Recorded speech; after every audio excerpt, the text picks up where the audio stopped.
Elyas and Sebastian, pretty cool night the other night. Coach, the last thing we talked about was the emotion, the relief, the celebration afterwards. That's a whole season's worth of work kind of building up. But let's talk about beating San Angelo Central the other night. And I want to start with you, Sebastian, because I couldn't find you for the post-game video. I did get a chance to talk to you, but you played a big role in that game that showed up a little bit more. You've been playing a very key role all season, but what did it mean to you as one of the seniors to play such a key role in a game that clinched a share of the district championship and got you guys the home game? I mean, it felt nice. It felt really good to get those 2 plays in and make a difference for the team. I'm just really glad that my O-line and my receivers blocked for me.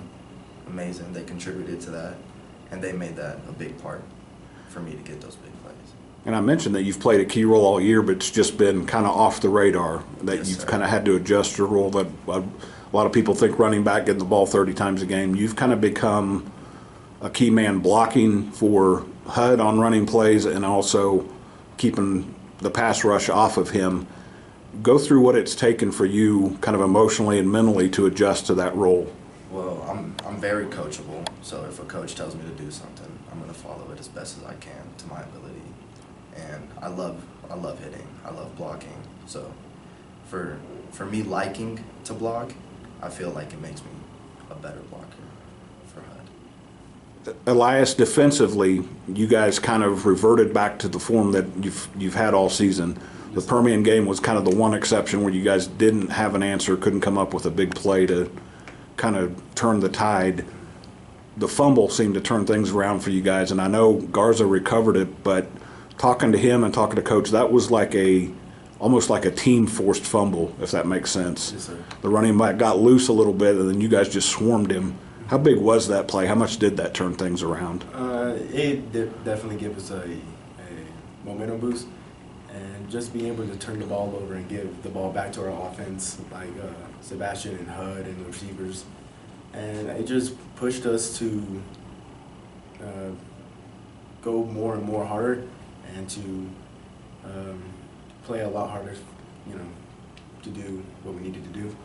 I got somewhere in my notes how many first downs they had after that, and it wasn't very many, because the momentum was not only positive momentum for you guys, it was kind of the opposite thing for San Angelo Central. Could you kind of sense that kind of took the air out of their balloon once you guys got the turnover? I don't think you guys scored right after that, but it was like the defense kind of had put its signature on the game. Yeah, it definitely was a morale boost, and on the defense you can tell that the running back and the QB they weren't really what's the word? From what I could see, they weren't as willing, they weren't as aggressive with the way they ran the ball after that. They were more consecutive. They didn't really want to hit, but it definitely took a toll on the offense after we got that turnover. And kind of putting their quarterback in a phone booth a little bit more, because he was good. I told Coach he may have been the best pure athlete you guys faced all season, because when he got loose, when when he had receivers covered and he took off, he looked like he slithered pretty well.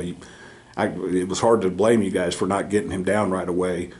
When you got him to the point where he had to stay back and throw the ball and stay in the pocket, how much did that change things? It changed a lot. It was actually really good for our defense, because it basically went back to our square one, what we've been working on this whole off season and last year. And it just felt really good to be able to fall back into something that we're comfortable with. But if it ever comes down to it, to a scrambling QB, we're always going to be ready for that too. I mentioned to Coach Northcutt afterwards, that second half was old school football. It was running the ball with different people. It was defense making plays, which a lot of your district games were like track meets, which I know the defense enjoys to a degree, but how cool was that to kind of go old school, Sebastian, to see you guys run the ball and grind it out on offense, and then your defense coming out and kind of supporting you like they did? It was really great, just running the ball with me and Landon and HUD scrambling. We're all great runners. We have the greatest O-line in the 806, as I like to say it. And, yeah, pretty good. And that proved to Eastlake and teams you play after that you guys can do some different things. How much, I asked you if you guys had done video yet. I'm guessing that Eastlake has looked at a lot of video of you guys' offense and seen the fireworks from early in the season. Now they've got to think about a little bit different approach. How fun is it going to be to go out there and know that they're guessing a little bit against you guys? I mean, it's gonna be a good game. It's gonna be surprising for them because defense is gonna go out there. They're gonna do their thing. Offense is gonna go out there, and we're gonna go do our thing, and we're just gonna try to bring back another ball. They won't be ready.